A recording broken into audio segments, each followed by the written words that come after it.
Good morning. Today is September the 25th, and this is Taitz report.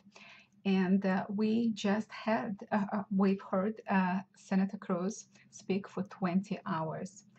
And this is something that hasn't been seen in the US Congress for quite some time, such devotion, such dedication to the cause.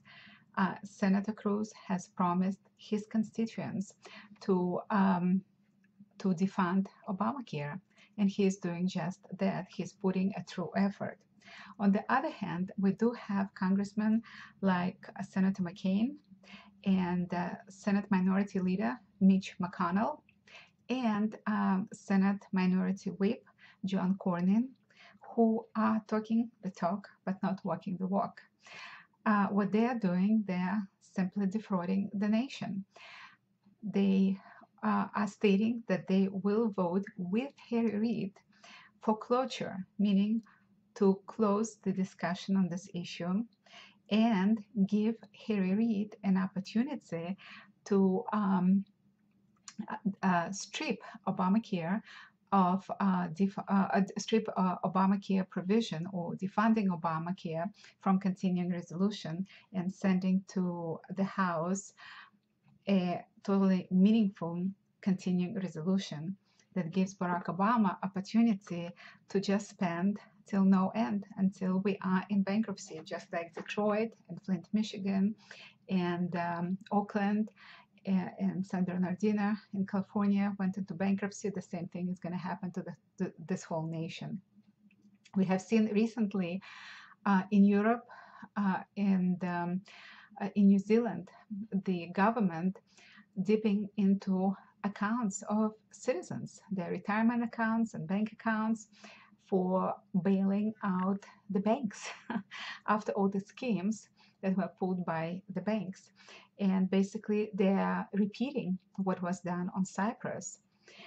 And therefore, it is so important to make sure that this government is not bankrupt, that it's not in such enormous debt, because when the debt is so high, the government just starts robbing personal accounts and retirement accounts. Recently, Barack Obama announced that he's doing something very special for American people in giving them Obamacare. It's interesting that he is not mentioning that since May 17th, aside from incurring this enormous debt, $1.2, $1.3 trillion per year, he was dipping into the retirement and disability accounts of federal employees. About $100 billion per month. In August was $146 billion. So what Barack Obama is doing, he's actually taking money from your right pocket, skimming from the top, large amount, and then with great fanfare is announcing to you that he's putting a little bit of money into your left pocket. And that is why it is so important that people understand what exactly is going on. That money is taken from our pockets. The government does not manufacture anything. It doesn't grow food. It doesn't manufacture anything. It exists only thanks to our taxes, money that they can skim from us. And Obamacare is going to be yet another program, huge program that we cannot afford. We cannot afford the programs that already exist. And I was shocked at arrogance when Barack Obama announced that he will not negotiate. Imagine if you're going to your local banker and you tell your banker, you know, I'm running a business and I ran it in the ground. I have an enormous debt. And let me tell you something else in private, that aside from incurring all this debt, I also dipped into the retirement accounts of my employees. And I want to borrow money from you. But here is the condition. I want to borrow as much as I want without any negotiations, without any conditions. The banker is going to tell this person, are you crazy? What were you smoking lately? Did you have a head injury? You're in this situation and you are telling me I'm not going to negotiate. If I think of giving you any money, I will give money on certain conditions. You can spend only for certain things. For example, if I'm giving you a loan for your car, the car is a collateral. And if you don't pay, your car will be taken away from you. Same thing, mortgage on a house and so on. Well, we are the bankers. And the Congress is the teller in the bank. So Barack Obama is representing the federal government that's been spending 3 times more than Bush ever did. They came to the banker, they're asking for money, but arrogantly and obnoxiously saying there will be no negotiations. Excuse me? You are not in a position to state there will be no negotiations. You have to negotiate. You have no other choice. And by the way, people are saying, well, our credit rating will go down. And the truth of the matter is, the credit rating that we have is not a true credit rating. In reality, our credit rating is much lower than that because we spend so much money.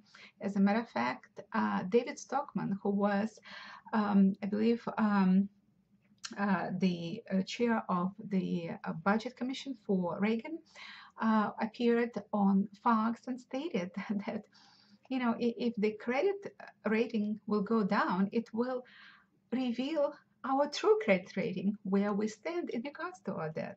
And if we keep spending, our credit rating will go down regardless. Let's look at Greece.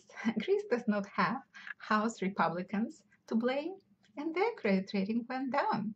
And same with Italy and Spain, I believe Portugal and other European countries.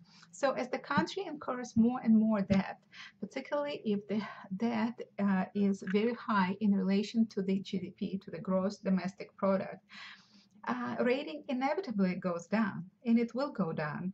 As a matter of fact, if we act responsibly, then there is a chance for the rating not to go down.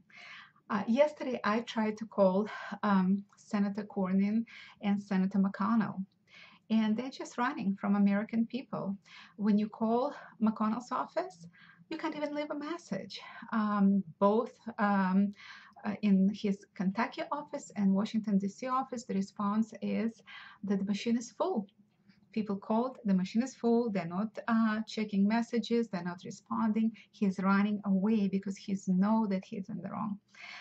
Cornyn's office, the lines were busy, so I'm going to try to call Senator Cornyn's office. We'll see. I have my phone here, and we'll see if we'll be able. Yeah, same thing. These people, I don't know, maybe their phone is off the hook. Maybe so many people are calling and leave it. But that's what's happening. You can't reach the Republican leadership in the Senate. They're just running away from people. And that includes the Senate Minority Leader Mitch McConnell and Senate Minority Whip John Cornyn. So it's important that people go to their offices. We can't reach them on the phone. They probably throw the emails in the garbage.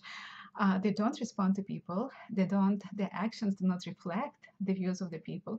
So another thing that you can do, shame them. Just shame them. And it doesn't take too many people. If you can organize a small group of maybe 2 or 3 people and go to the office of John Cornyn, if you are in Texas, you can go to one of his local offices. If you're in DC, maybe you can go to the Senate, to his Senate office in DC, and with a big sign, just one big sign: Senator Cornyn, don't sell out American people, vote no on cloture on Friday. Same thing with McConnell. Senator McConnell, vote no on cloture, no on Obamacare, vote no or resign, leave. If we can get a few people who are either in Texas or Kentucky or Washington, D.C., that can go and stand there with a sign and ask your friends. Maybe it's enough for two people to go. One can hold the sign and another can just take some pictures, shoot a short video, send it to me, I will post it, or send it to other publications, they will post it. But those people need to see that people are angry with their actions. They don't want to take calls. Maybe people can go to their offices and express their feelings. And that was Taitz report. Thank you.